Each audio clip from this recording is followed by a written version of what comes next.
বর্ষার দিনের শুরু এবং শেষ সর্বক্ষণের সঙ্গী আমাদের এই বৃষ্টি। হ্যাঁ, আমি Sujata and this is the 5th day of my 30 days challenge. সকাল থেকে ভীষণ বৃষ্টি হচ্ছে, দাঁড়িয়ে দাঁড়িয়ে বৃষ্টিতে একটু উপভোগ করলাম।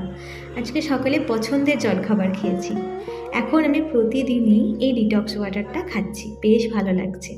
দুপুরের মেনুও ছিল আজকে আমার পছন্দের, পুঁই শাকের চচ্চড়ি, ওল ভাতে সঙ্গে মাংস। বর্ষায় এরকম মেনু হলে আর কি চাই বলো তো। বৃষ্টি তো থামার কোনো নামই নেই, দুপুরের দিকেও প্রচণ্ড বৃষ্টি এসেছিল। আমি তো দাঁড়িয়ে দাঁড়িয়ে একটু ভিজলাম।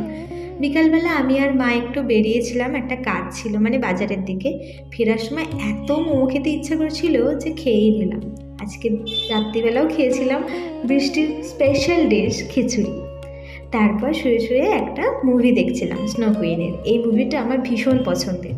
এই তো আজ এই পর্যন্তই, দেখা হচ্ছে নতুন আরেকটা ভিডিওতে। টাটা।